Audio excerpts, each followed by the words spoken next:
बिस्मिल्लाहिर्रहमानिर्रहीम अस्सलाम वालेकुम स्टूडेंट्स। आज बेटे हमारा सीक्वेंस के साथ लेक्चर नंबर 21 है। लेक्चर नंबर 20th में हमने आइसोमरिज्म की जो एक क्लास है, एक टाइप है स्ट्रक्चरल आइसोमरिज्म, उसको डिस्कस किया है। उसमें कौन से एमसीक्यूज आ सकते हैं, शॉर्ट क्वेश्चन कौन से बन सकते हैं और पूरा एक लॉन्ग क्वेश्चन जो है वो भी आ सकता है। आज हम जो हमारी बुक में फेडरल की बुक में जो आइसोमरिज्म की दूसरी टाइप है जिसे आप स्टीरियो आइसोमरिज्म कहते हैं, उसका पहला पार्ट इंशाल्लाह डिस्कस करेंगे। स्टीरियो आइसोमरिज्म एक ऐसी आइसोमरिज्म होती है, जैसे हमने लास्ट टाइम डिस्कस किया था, कि जिसमें मॉलिक्यूलर फार्मूला डेफिनेटली सेम होता है। मॉलिक्यूलर फार्मूला अगर सेम है तो मॉलिक्यूलर मास भी सेम होगा। आपकी बुक के एक्सरसाइज में जैसे कि क्वेश्चन है कि कौन सी चीज़ आइसोमर्स में सेम होगी स्टीरियो आइसोमर्स में, तो वो डिफरेंट कंडीशंस दी हुई हैं, मॉलिक्यूलर मास लिखा हो। तो आपको सिर्फ ये याद नहीं रखना कि मॉलिक्यूलर फार्मूला सेम है। डेफिनेटली अगर नंबर ऑफ एटम सेम है दो मॉलिक्यूल्स में तो उनका मास सेम होगा।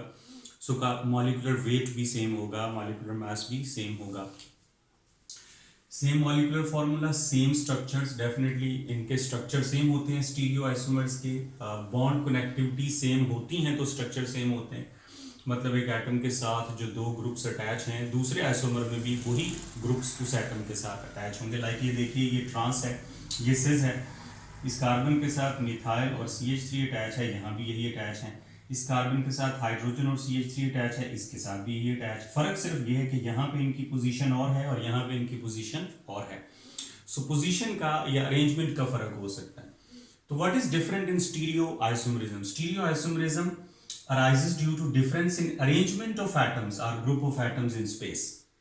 यानी आपके स्पेस में अरेंजमेंट चेंज हो जाती है। आपका फॉर एग्जांपल ये दो ग्रुप्स अटैच हैं, फर्ज कीजिए ये क्लोरो है, ये कोई और है।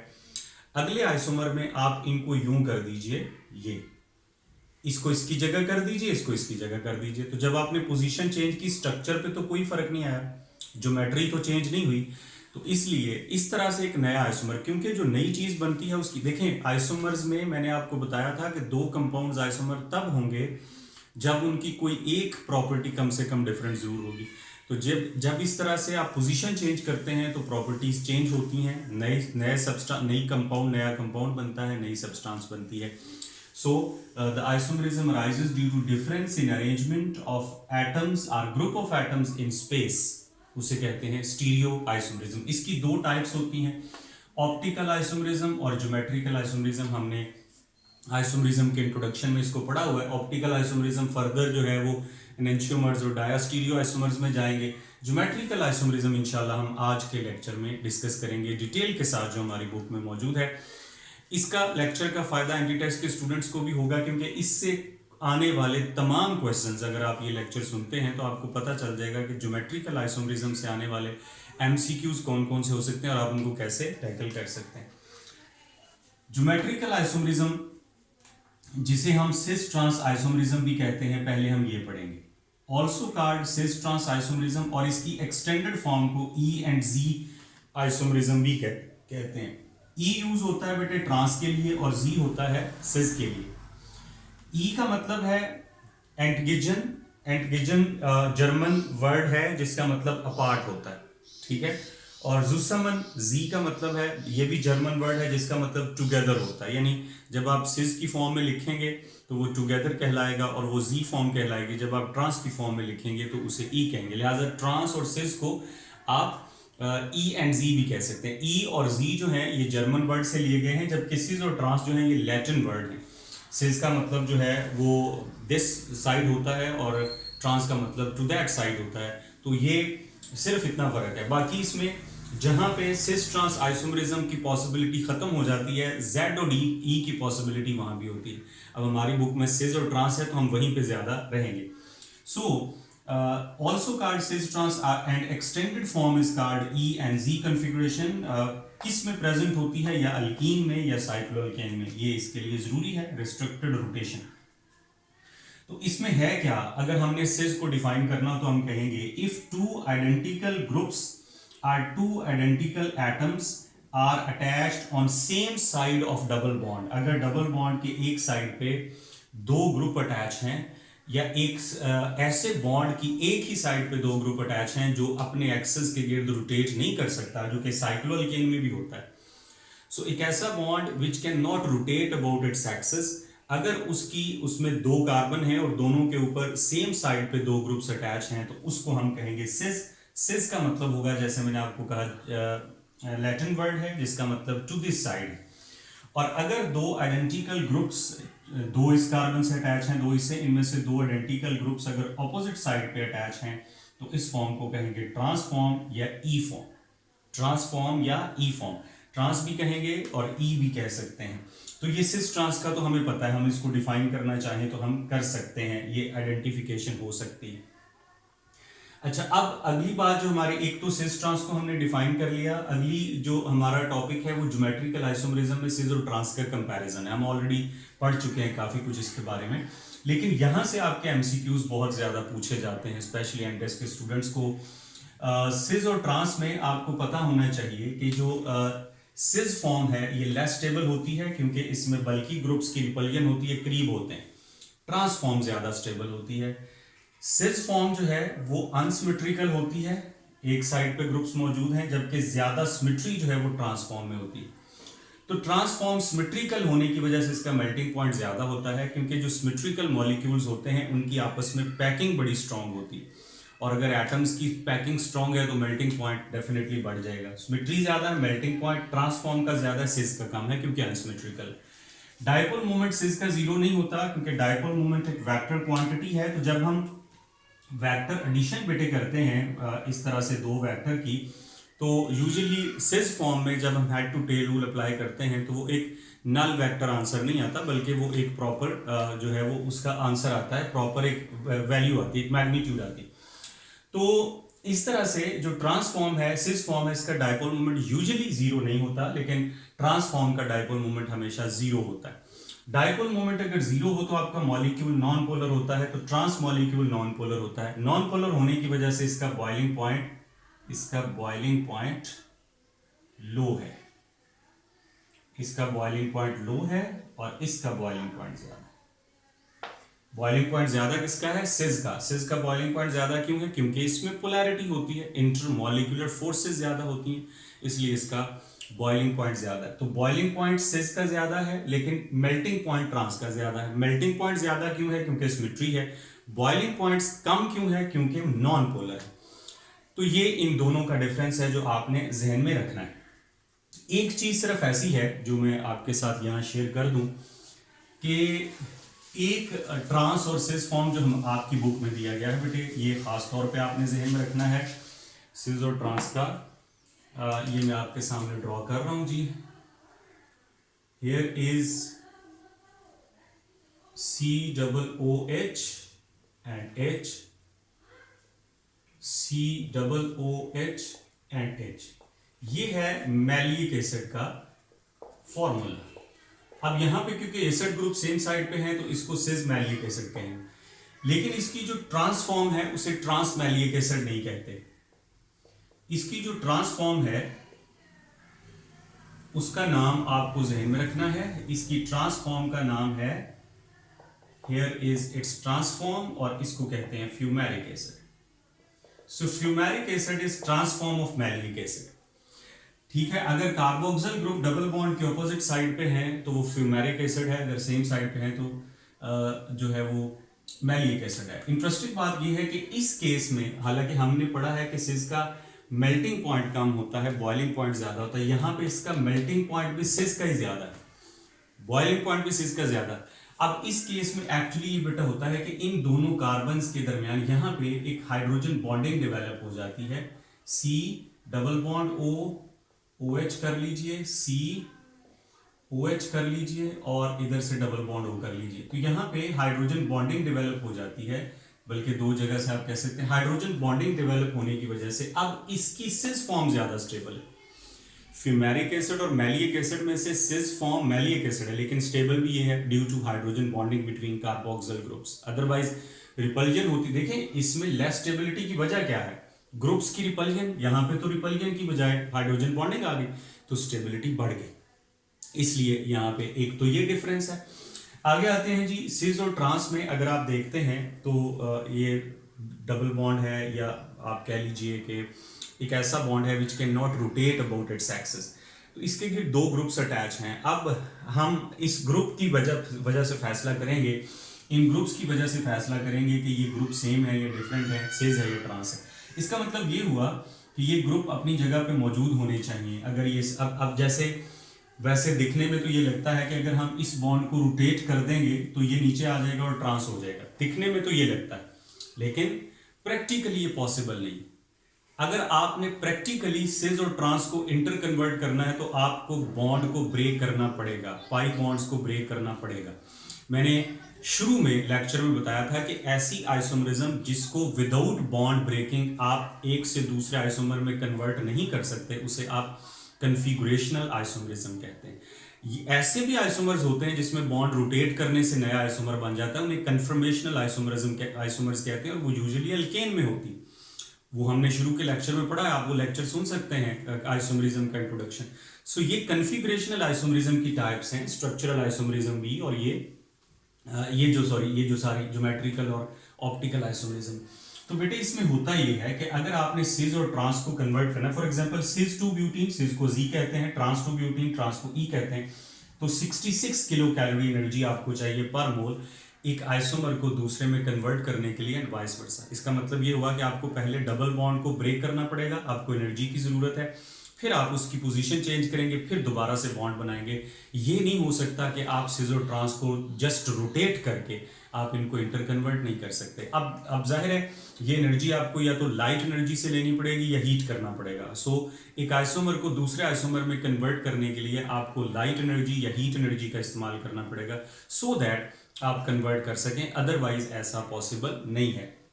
लेकिन एक ऐसा रिएक्शन जिसमें एक खास किस्म का आइसोमर बन रहा हो, जैसे आप अल्केन में आपने पढ़ा कि लिंडलर्स कैटलिस्ट से आप सिस बना सकते हैं, और सोडियम लिक्विड अमोनिया और सोडियम से जो मेटालिक सस्पेंशन है उसे आप ट्रांस बना सकते हैं। तो अगर आप कोई ख़ास किस्म का आइसोमर, कोई स्पेसिफिक आइसोमर किसी रिएक्शन में हासिल कर सकते हैं तो उसे कहते हैं स्टीरियो स्पेसिफिक रिएक्शन। एक रिएक्शन बेटे रीजियो सेलेक्टिव रिएक्शन होता है, रीजियो स्पेसिफिक रिएक्शन इस तरह का होता है, रीजियो स्पेसिफिक या regio selective. Regio selective reaction वो होता है जिसके अंदर एक से ज़्यादा पॉसिबल साइट्स पे अटैक हो सकता हो, लेकिन एक साइट उसमें से ज़्यादा अटैक वाली हो और एक मेजर प्रोडक्ट बने, जैसे मार्कोनिकॉव रूल में बनता है। तो मार्कोनिकॉव रूल में वो वाली प्रोडक्ट ज़्यादा बनती है जहाँ पे आप नेगेटिव पार्ट को उस कार्बन से लगाते हैं जिसके पास नंबर ऑफ हाइड्रोजन कम होते हैं। तो ये रीजियो सेलेक्टिव रिएक्शन। ये जो स्टीरियो स्पेसिफिक रिएक्शन होते हैं इसमें ये होता है कि आप एक आइसोमर, दो में से कोई एक आइसोमर ज्यादा आप बनाने के काबिल होते हैं, तो बहरहाल इंटर कन्वर्जन के लिए एनर्जी की जरूरत होगी। अब जो इंपॉर्टेंट बात है, स्पेशली एमसीक्यूज वाले बच्चों को याद रखनी है, वैसे भी एज अ क्वेश्चन भी, कंडीशंस इसकी क्या है। वैसे दो कंडीशंस हैं लेकिन तीसरी भी मैं आपके साथ एक शेयर करूंगा। कंडीशन इसकी बेटे ये है कि एक तो रिस्ट्रिक्टेड रोटेशन होनी चाहिए, यानी सिस ट्रांस आइसोमरिज्म तभी पॉसिबल है अगर आपका बॉन्ड अपने एक्सिस के गिर्द रोटेट ना करे। अब सिग्मा बॉन्ड जो होता है वो किसी भी साइड से अपने एक्सिस के गिर्द रोटेट कर सकता है। तो आप किसी लम्हे आप समझते हैं कि ये मिथाइल ग्रुप है, वो रोटेशन के बाद नीचे चला जाएगा, तो आप उसको सिस कहेंगे, वो ट्रांस बन जाएगा, ट्रांस कहेंगे वो सिस, क्योंकि हर लम्हा अपनी एक्सिस के गिर्द रोटेट कर सकता है। सो सिस ट्रांस आइसोमरिज्म ऐसे कंपाउंड में पॉसिबल नहीं है जिनके बॉन्ड्स अपने एक्सिस के गिर्द रोटेट कर सकते हैं। So not possible in alkane. अगर किसी भी अल्केन में, मतलब 2 ब्यूटीन में आइसोमरिज्म प्रेजेंट है, 1 ब्यूटीन 2 ब्यूटेन में नहीं है, आप कहेंगे ब्यूटेन में सिंगल बॉन्ड है, single bond can rotate about its axis, तो ये तो पहली कंडीशन अल्केन में नहीं होगी। अब एक होता है अल्कीन, अल्काइन, ठीक है जी, अल्काइन के बॉन्ड तो अपने एक्सिस के गिर्द रोटेट नहीं कर सकते ना, लेकिन बेटे अल्काइन की ज्योमेट्री लीनियर होती है, ट्रिपल बॉन्ड के गिर्द लीनियर ज्योमेट्री होती है। लीनियर ज्योमेट्री में भी सिस ट्रांस आइसोमरिज्म पॉसिबल नहीं है। सिस ट्रांस तब पॉसिबल है जब कार्बन के साथ दो ग्रुप्स अटैच हैं, एक ऊपर एक नीचे, और हम इसको देखते हैं कि ये सेम साइड पे हैं या ऑपोजिट साइड पे, तो यहाँ तो ग्रुप ही एक अटैच होगा, दो ग्रुप अटैच ही नहीं होंगे। लिहाजा अल्काइन में भी सिस ट्रांस आइसोमरिज्म पॉसिबल नहीं है, और अल्केन में भी। साइक्लो अल्केन में ये जो आप जैसे देखिए, ये फर्ज कर लीजिए कि ये है आपके पास, अल्लाह आपका भला करे, ये है जी प्रोपेन, साइक्लोप्रोपेन। अब यहाँ पे इसके मिथाइल ग्रुप अटैच है और यहाँ पे इसके मिथाइल ग्रुप अटैच है, ये इसकी सिस फॉर्म है। लेकिन अगर आप मिथाइल ग्रुप को यूं नीचे अटैच करते हैं तो ये इसकी ट्रांसफॉर्म, क्योंकि ये है तो अल्केन बट साइक्लोअल्केन का बॉन्ड भी अपने एक्सिस के गिर्द रोटेट नहीं कर सकता। एक इंटरेस्टिंग बात आपको ये बताऊं कि साइक्लोअल्केन में ये वाले जो दो कंपाउंड हैं, स्पेशली एंट्री टेस्ट के बच्चे खास तौर पे सुने, ये वाले जो दो कंपाउंड हैं साइक्लोप्रोपेन साइक्लोब्यूटेन, इनमें एडिशन भी हो सकती है।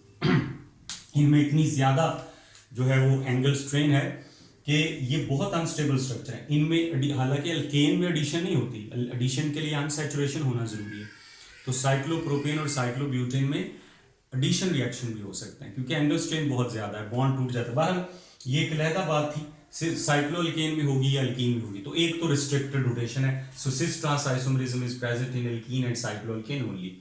दूसरा बेटे, each double bonded carbon must have different groups attached with it। दो डबल बॉन्डेड कार्बन होंगे या दो ऐसे कार्बन होंगे जिनका बॉन्ड रोटेट नहीं कर सकता, लाइक साइक्लोअल्केन में, उनके साथ जो हर कार्बन के साथ, ईच कार्बन मैंने लिखा है, हर कार्बन के साथ जो दो ग्रुप अटैच हैं उनका डिफरेंट होना जरूरी है, डिफरेंट ग्रुप्स। अगर दोनों में से किसी एक कार्बन के साथ भी दो ग्रुप ऐसे अटैच हैं जो सेम है तो वहां पे सिस ट्रांस आइसोमरिज्म पॉसिबल नहीं। सबसे ज्यादा एमसीक्यूज में पूछा जाने वाला इस टॉपिक से सवाल, तो ये क्या है, इसमें कितने कार्बन है, 1 2 3, प्रोपीन है। सो प्रोपीन में सिस ट्रांस आइसोमरिज्म पॉसिबल नहीं, हालांकि अल्कीन है। अच्छा, आप कहेंगे क्यों नहीं है सर, देखें ना, ये ट्रांस है या सिस है, ये तो दोनों बन रहे हैं, ये तो दोनों बन रहे हैं, कैसे आप कहेंगे। लिहाजा सेम ग्रुप्स अटैच नहीं होने चाहिए, दोनों कार्बन के साथ डिफरेंट होने चाहिए। तो हर वो कंपाउंड जिसमें डबल बॉन्ड पहले कार्बन के साथ अटैच है और उसके साथ कोई सब्स्टिट्यूएंट, कोई फंक्शनल ग्रुप नहीं, for example 1 butene 1 pentene 1 hexene 1 heptene 1 octene 1 nonene, उसमें सिस ट्रांस आइसोमरिज्म नहीं होगी। क्यों नहीं होगी, क्योंकि पहली कार्बन जो है वो CH2 होगी। अब CH2 का मतलब है एक कार्बन के साथ दो हाइड्रोजन अटैच, ठीक है। इसी तरह से 2 2 डाइक्लोरो, इसी तरह से 1 1 डाइक्लोरो, कोई भी आप स्ट्रक्चर ड्रॉ जरूर करेंगे, कोई ऐसा कंपाउंड जिसके अंदर एक ही कार्बन के ऊपर दो सेम ग्रुप्स अटैच हैं उसमें सिस ट्रांस आइसोमरिज्म पॉसिबल नहीं होगी, ये जहन में रखिएगा। अब तीसरी कंडीशन इसमें एक्चुअली ये है कि अगर फॉर एग्जांपल ये कंपाउंड देखिए, इसके साथ भी डिफरेंट ग्रुप्स अटैच हैं, इसके साथ भी डिफरेंट है, डबल बॉन्ड भी है, तो कंडीशंस तो जो है वो हो रही है फुलफिल। लेकिन एक और बात होती, अगर ये चारों ग्रुप डिफरेंट हो, फॉर एग्जांपल ये ब्रोमीन है, ये फ्लोरीन है, ये आयोडीन है, ये क्लोरीन, चारों ग्रुप डिफरेंट हो तो फिर क्या करें। इसका मतलब सिस ट्रांस के लिए इस कार्बन और इस कार्बन पे कोई एक ग्रुप तो सेम होगा, तभी हम उसी की बेस पे तो कहते हैं ना, सेम ग्रुप सेम साइड पे हो तो सिस है, सेम ग्रुप ऑपोजिट साइड पे हो तो ट्रांस है। तो अगर चारों ग्रुप डिफरेंट हो तो फिर सिस ट्रांस का काम खत्म हो जाए। फिर आती है Z एंड E, मतलब आप उसको सिस ट्रांस की एक्सटेंडेड फॉर्म कहते हैं, जैसे मैंने आपको बताया एक्सटेंडेड फॉर्म। तो अगर चारों ग्रुप डिफरेंट हो तो आपने क्या करना है, आपने देखना है कि ये इस कार्बन के साथ जो दो ग्रुप अटैच हैं, मतलब यहाँ पे जो एटम अटैच है, इन दोनों में से ज्यादा एटॉमिक नंबर किसका है, एटॉमिक नंबर। अब देखें, ये बात ध्यान में रखिएगा कि आपने अब यहाँ पे CH3 लगा हो तो एटॉमिक नंबर सिर्फ कार्बन का देखना है, डायरेक्ट जो एटम अटैच, ठीक है जी। तो अगर यहाँ पे फर्ज कीजिए आयोडीन अटैच है, तो जो एटम कार्बन के साथ डायरेक्ट अटैच है उसका एटॉमिक नंबर देखिए, इसका एटॉमिक नंबर या atomic mass top to bottom बढ़ते हैं ना, ये एक ही ग्रुप, फ्लोरीन क्लोरीन ब्रोमीन एक ही ग्रुप से। तो बेटे आपने इन दोनों ग्रुप्स में से एक कार्बन पे जो ग्रुप अटैच हैं उनमें जिसका एटॉमिक नंबर ज्यादा है उसको 1 कह देना है, इधर से जिसका एटॉमिक नंबर ज्यादा है ब्रोमीन और फ्लोरीन में से किसका है, ब्रोमीन का, सो इसको आपने कह देना है नंबर 1। अब आपने देखना है कि ये 1 और 1 जिनको आपने लिखा है ये ऑपोजिट साइड पे हैं, तो ये होएगी E, एंटीजन मीन अपार्ट, ठीक है। अगर दो ऐसे ग्रुप जिनमें इसके साथ एक ग्रुप अटैच है जिसका एटॉमिक नंबर बड़ा है, इनमें से जिसका एटॉमिक नंबर बड़ा है, अगर वो सेम साइड पे हैं, टुगेदर हैं, तो वो कहलाएगी Z। लेकिन इसकी आपको FSC लेवल पे जरूरत नहीं पड़ेगी, सिस और ट्रांस पे आप रहिए, लेकिन आपकी इंशाल्लाह इसकी इंफॉर्मेशन में जो है वो इजाफा जरूर होगा। तो ये 3 कंडीशंस थी। अब आपको गौर से देखना होगा कि सिस ट्रांस आइसोमरिज्म किस में पॉसिबल है, किस में नहीं है। इनकी कंडीशंस क्या है, इंटरकन्वर्जन की प्रॉपर्टीज़ क्या हैं, कौन ज़्यादा स्टेबल होता है, फ्यूमेरिक एसिड, और इसकी एग्जांपल खास तौर पे जहन में रखिए, ये सिस ट्रांस का सारा जो है वो टॉपिक आपके सामने आ गया। एक बात स्पेशली एंट्रेंस के स्टूडेंट के लिए, एक और बात आपके सामने सिस और ट्रांस के बारे में शेयर कर लूँ कि अगर आपके कंपाउंड में एक से ज़्यादा डबल बॉन्ड हो तो फिर आपने नंबर ऑफ आइसोमर्स, कितने ज्योमेट्रिकल आइसोमर्स बनेंगे, how many geometrical isomer, JIs, geometrical isomers are possible, एक कंपाउंड में कितने ज्योमेट्रिकल आइसोमर्स पॉसिबल हैं, ये आप कैसे कैलकुलेट करेंगे अगर एक से ज़्यादा डबल बॉन्ड। इसमें 3 कंडीशन है, 3 बातें। एक बात ये है कि अगर आपके कंपाउंड में for example CH2 double bond CH, बल्कि इसको भी CH कर लीजिए, इसको कह लीजिए Cl, CH double bond CH double bond CH, sorry यहाँ सिंगल बॉन्ड है, यहाँ डबल बॉन्ड है, CH 1 2 3, ठीक है। यहाँ पे आप कर लीजिए जी कोई भी C6H5 या कोई। अगर आपके कंपाउंड में एक से ज्यादा डबल बॉन्ड है और जो उनके टर्मिनल मॉलिक्यूल्स हैं, टर्मिनल ग्रुप्स हैं, वो डिफरेंट है। अब ये बात गौर से सुनिए, थोड़ी सी मुश्किल होगी, ठीक है। टर्मिनल ग्रुप्स डिफरेंट हैं एक दूसरे से, सेम नहीं है, ठीक है। तो फिर आपके फॉर्मूला होगा 2 raised to power n, 2 raised to power n। 2 raised to power n का मतलब क्या है, n यहाँ पे डबल बॉन्ड 1 2 3 डबल बॉन्ड है, तो 2 raised to power 3 यानी इसके 8 ज्योमेट्रिकल आइसोमर्स होंगे, क्योंकि जाहिर है इसके गिर्द भी होंगे, इसके गिर्द भी होंगे, इसके गिर्द भी होंगे, लेकिन साइड पे जो ग्रुप्स अटैच हैं वो डिफरेंट हों तो, ठीक है। अब आ जाइए आगे, दूसरी कंडीशन, अगर आपके कंपाउंड में like Cl CH double bond CH single bond CH double bond CH single bond CH double bond CH और आगे कर लीजिए फिर Cl, अगर साइड ग्रुप सेम हो तो फिर आप नंबर ऑफ बॉन्ड्स को कैलकुलेट कीजिए। अगर आपके डबल बॉन्ड्स इवन हो, मतलब n जो है वो अगर इवन है, तो फिर बेटे फॉर्मूला बनेगा ये 2 raised to power n minus 1 plus 2 raised to power p minus 1, ठीक है। अच्छा, अब यहां पे चलें, मैं 2 raised to power p minus 1, ये p से फैसला हो जाएगा। अगर आपके डबल बॉन्ड इवन है, मतलब n जो है वो अगर इवन है, तो p बनेगा n by 2 minus 1, p जो है वो चले n by 2 हो जाएगा, n by 2, ठीक है। अगर n जो है वो ऑड है तो p जो होगा वो n यहाँ पे डबल बॉन्ड को रिप्रेजेंट करता है, n plus 1 by 2, ये होगा p, ये वाला जो। अब देखिए फॉर एग्जांपल यहाँ पे देखिए कितने डबल बॉन्ड है, 1 2 3 डबल बॉन्ड है तो ऑड है, ये फॉर्मूला अप्लाई होगा ये वाला, यानी p की जगह पे n plus 1 by 2, 2 raised to power n का मतलब डबल बॉन्ड है 3 minus 1 plus 2 raised to power, कितने डबल बॉन्ड है जी, 3, सो 3 plus 1 by 2 minus 1, सॉरी यहाँ पे -1, ठीक है, ये सारा। अच्छा, 2 raised to power 2 आ जाएगा plus 2 raised to power 3 plus 1 4, 4 by 2 2, 2 minus 1 1, ठीक है। ये आ गया जी 2 raised to power 1 का मतलब 4 है, और यहाँ पे 2 आ जाएगा, 6 आइसोमर हो जाएगा, ठीक है। अच्छा, अगर यहाँ पे बेटे होता इवन होता तो ये p की जगह पे हम जस्ट n by 2 लिखते, मतलब अगर फर्ज कीजिए 4 होता तो 2 raised to power 4 minus 1, 2 raised to power 4 by 2 minus 1, ये फॉर्मूला है किसी कंपाउंड में नंबर ऑफ आइसोमर कैलकुलेट करने का। कम चांसेस हैं कि आपको ये आए, लेकिन सिस ट्रांस आइसोमरिज्म का क्योंकि ये हिस्सा है कि आप किसी ऐसे कंपाउंड में जिसमें एक से ज़्यादा डबल बॉन्ड हो, आप सिस ट्रांस आइसोमर्स कैसे कैलकुलेट कर सकते हैं। आई होप आपको ये सारी चीज़ें पता चल चुकी होंगी। इंटरकन्वर्जन कैसे करनी है, डिफरेंस क्या है सिस और ट्रांस में, कंडीशंस क्या हैं, कैसे पता चलता है कि सिस ट्रांस आइसोमरिज्म पॉसिबल है या नहीं है, इसी तरह से कितने आइसोमर्स होंगे, ये सारी चीज़ें हमने डिस्कस की। इंशाल्लाह नेक्स्ट लेक्चर में हम बेटे ऑप्टिकल आइसोमरिज्म को डिटेल के साथ पढ़ेंगे। तब तक के लिए अल्लाह हाफिज़।